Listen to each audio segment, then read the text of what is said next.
picturesque North Gate, we enter Yellowstone National Park, one of America's most beautiful and phenomenal wilderness areas.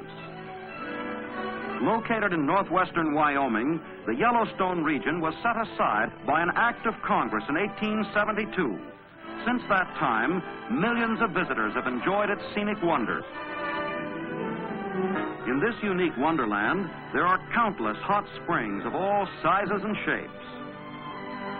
All are distinctly beautiful. Since the beginning of time, nature has carried on the never-ending creation of fantastic wonders in Yellowstone National Park.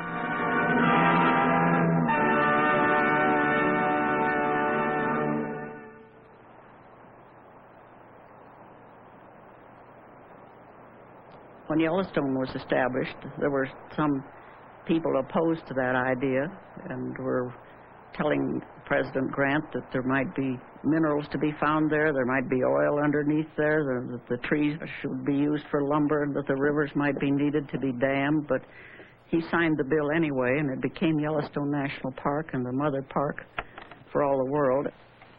And I think it's nice that there is one sort of a focal beginning. The Yellowstone can stand as a beginning. Not that we should claim it as a strictly United States of America idea, but it was an idea whose time had come.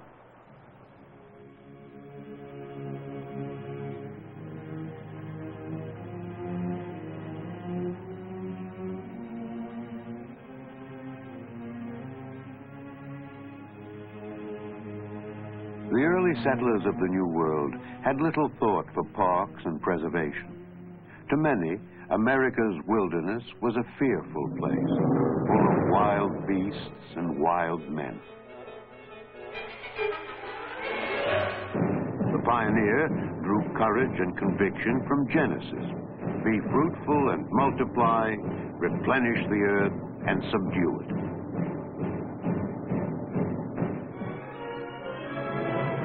The first task was survival, struggling against the wilderness, clearing the land, changing the course of rivers, cutting trails and building towns.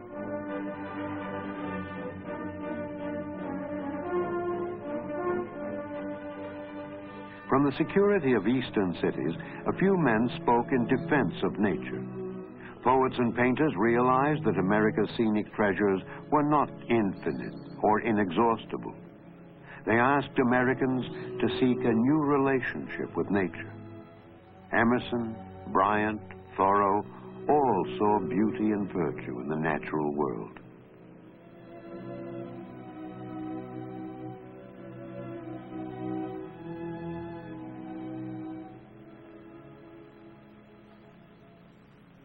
Artists such as Catlin and Cole portrayed its dignity and spirit.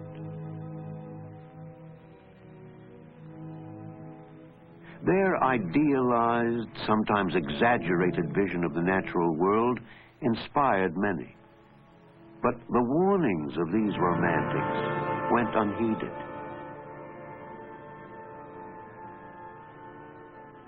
Progress was now accelerated by the machine. The Industrial Revolution fueled further exploitation of America's resources.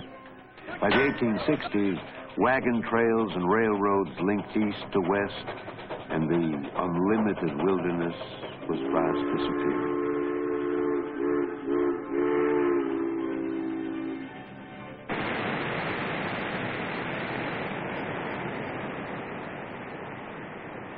And yet, there were still places virtually untouched, filled with natural wonders. Yellowstone, remote and inhospitable, had survived. It was known only to the Indians and a handful of trappers, prospectors, and mountain men. John Coulter, Jim Bridger, Joe Meeks, Osborne Russell. They told of an incredible place full of unheard of things.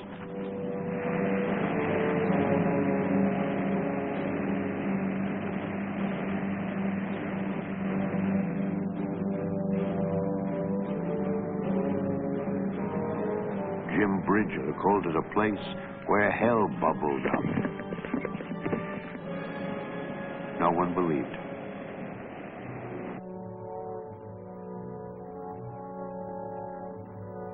Tales of gold and the Wild West attracted journalists from the East. A few stories of Coulter's hell did filter back, but were branded as fiction. This disbelief continued until the Washburn-Langford-Doane expedition penetrated Yellowstone's mysteries in 1870.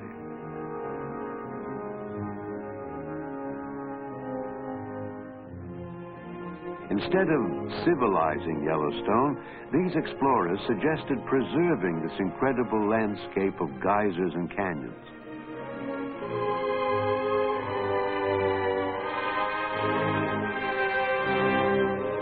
Their reports excited the American public and prompted Congress to send the chief geologist, Ferdinand V. Hayden, to document Yellowstone's wonders. Hayden took along Thomas Moran, a landscape painter, to capture the sights of Yellowstone for all to see.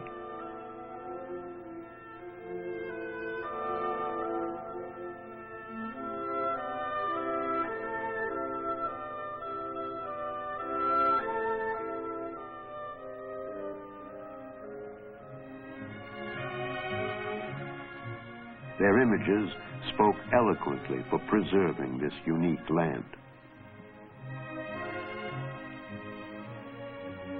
Various interests organized to make Yellowstone a national park. Hayden led the scientific community's call for preserving Yellowstone. He saw it as an unspoiled living laboratory for long-term study. The Northern Pacific Railroad saw Yellowstone as a potential tourist mecca. Preservationists, long dismayed by the commercial ruin of Niagara Falls, strongly supported the Yellowstone Bill.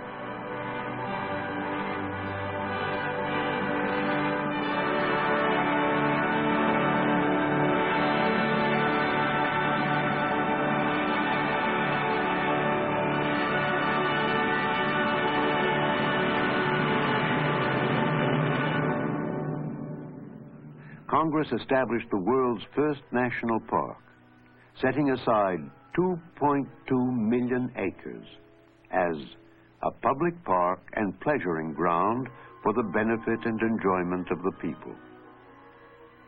Yellowstone was more than a tract of land set aside. It was a challenge. Could we both preserve and enjoy a place without destroying it? Initially, the answer was no. Hunters slaughtered the wildlife, souvenir seekers smashed thermal features, squatters and their cabins scarred the landscape.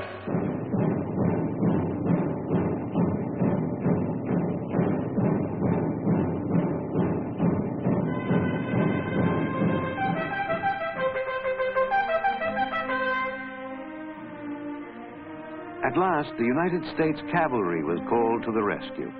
For 32 years, in one of their most unusual assignments, they managed the park. They controlled poaching and vandalism, they built roads, and kept the peace. Yellowstone was protected, and some of the park was developed for public access. John Muir, naturalist and preservationist, rejoiced for those finding refuge from city life. Over-civilized people are beginning to find out that going to the mountains is going home.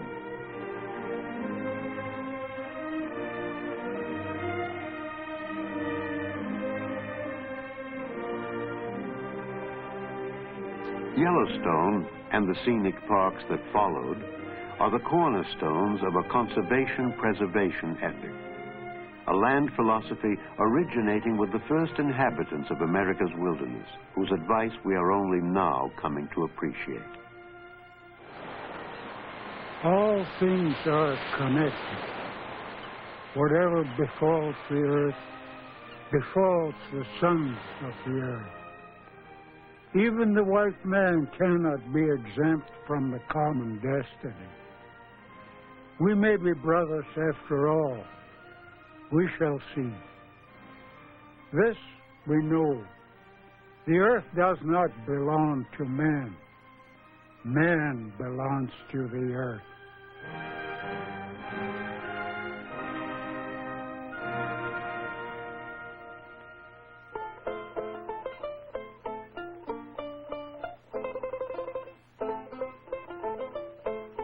By the 1900s, Yellowstone was a grand tourist success.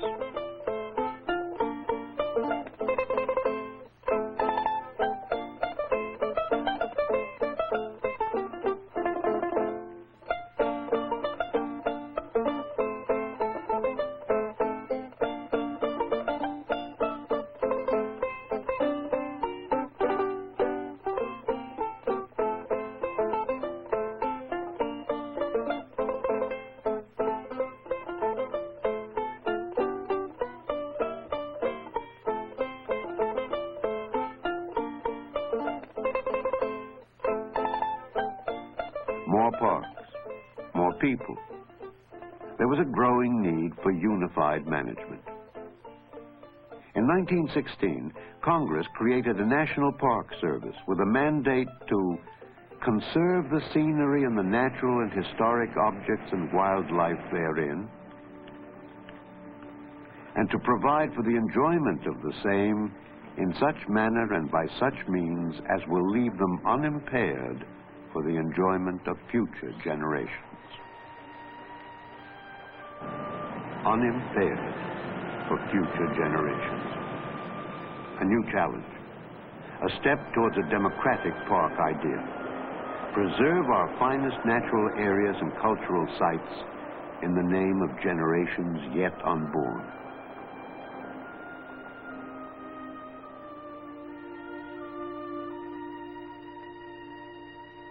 America now has over 300 areas in its national park system, each with a special quality that sustains the legacy of Yellowstone.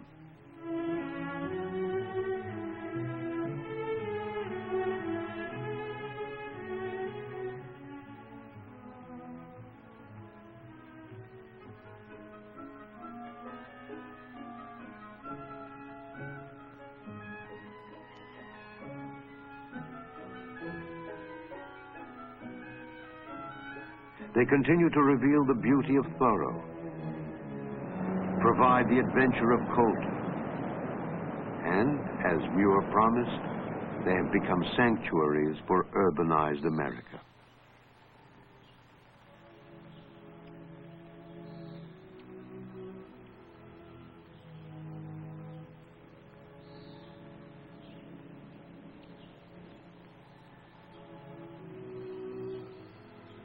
I spend too many hours cooped up in an office. I'd like to get away from the people pressure. When you're out here and you can sort of reevaluate your problems and say, well, it's more important for me to have a drink of water out of that cold spring right now than just about anything in the world.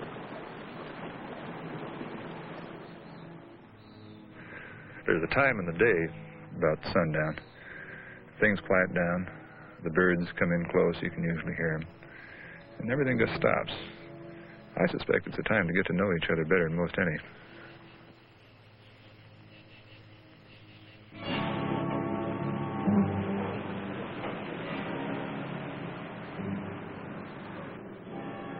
Unfortunately, popularity presents a growing dilemma. Overuse of these special places can have a negative impact. Our parks can literally be loved to death. Congress has sought to expand our recreation opportunities through the national park system. Urban parks in the hearts of our cities attract millions of people each year. So it's all one thing, really. Wilderness parks, urban parks. It's all a question of the human being needing some greenery. Marty Murie has lived for many years with parks and wilderness in Wyoming and Alaska.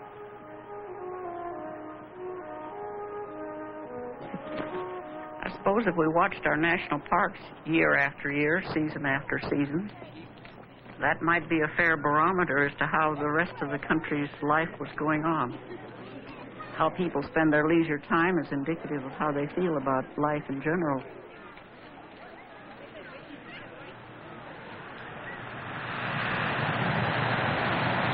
The national park idea has been extended beyond the natural wonders of Yellowstone to the landmarks of our history. Historians have warned us, when a society or a civilization perishes, one condition may always be found. They forgot where they came from.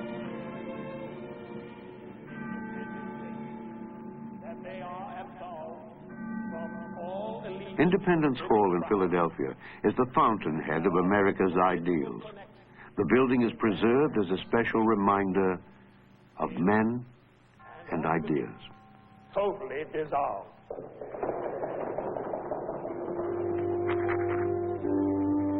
Self-evident.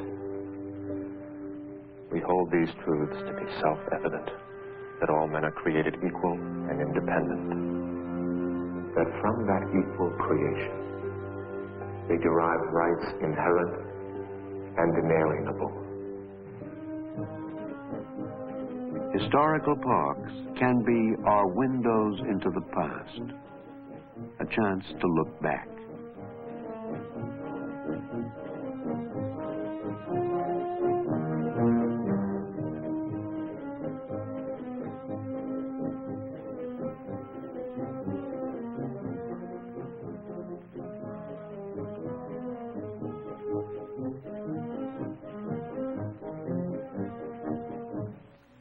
Parks can offer a measure of the environment's health, living laboratories where scientists can study natural ecosystems.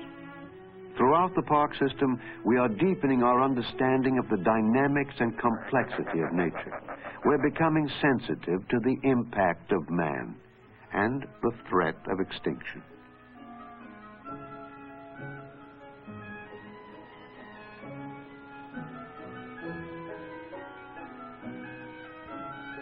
The national park idea, like the ecosystems it protects, is an evolving process, constantly renewing the challenge of preservation.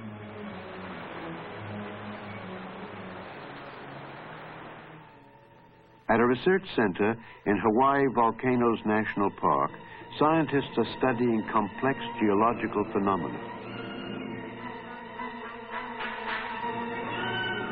Visitors are reminded that the Earth is ever-changing. Powerful and dramatic forces shape our planet and our destiny.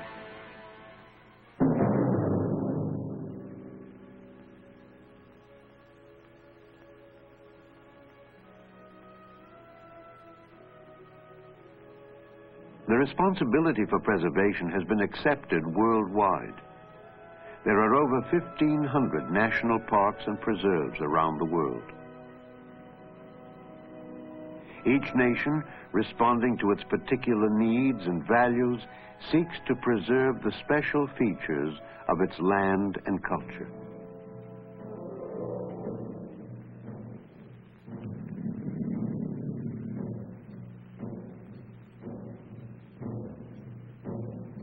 Africa has set aside vast wildlife preserves.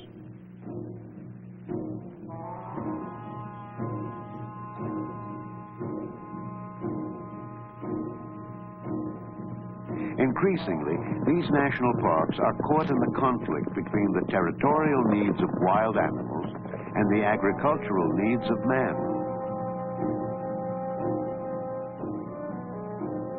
As land disappears, the great herds leave their parks in search of food and habitat, often endangering people and crops.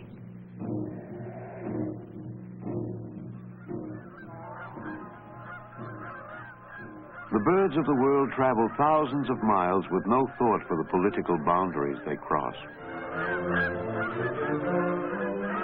Since 1919, Russia's Astrakhan Reserve has provided a protected stopover for birds migrating from Arctic Siberia to South Africa. The effective protection of wildlife requires more than space. It takes global cooperation. Our own Alaska is host to migratory birds from 6 continents.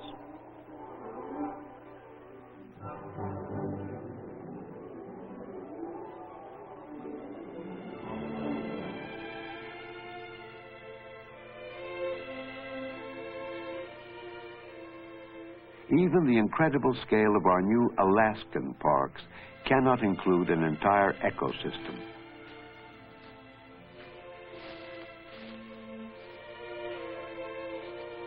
Alaska is the story of Yellowstone all over again. It represents a spectacular wilderness until now bypassed by the pressures of civilization. It abounds with beauty, mystery, and of course, valuable commercial resources. I don't feel there's enough wild country left anywhere in the world that we can afford to turn any of it over to commercial exploitation, because I think the future demands just about all the wild country we have left right now in order for the future generations to have a healthy life. Wilderness itself, it has been the basis of all our civilization so far. And having been the basis of all our sophisticated society, doesn't wilderness itself have a right to live on? And I wonder if we have enough reverence to life to concede to wilderness this right. And if this is to be accomplished, surely the national parks are the first place we would look to see this happening. And what of the future? How is the idea sustained?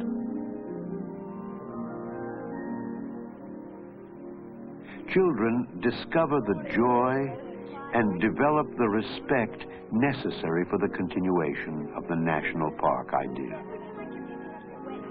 The words of Rachel Carson describe this process. A child's world is fresh and new and beautiful, full of wonder and excitement. It is our misfortune that for most of us, that clear-eyed vision, that true instinct for what is beautiful and awe-inspiring is dimmed and even lost before we reach adulthood.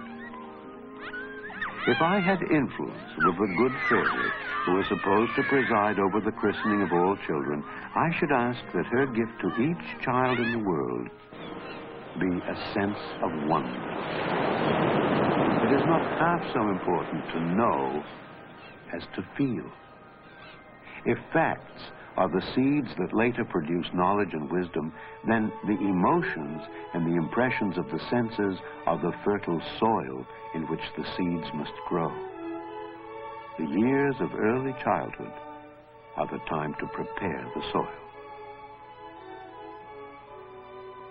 And so the idea grows, each new generation recognizing the promise of Thoreau.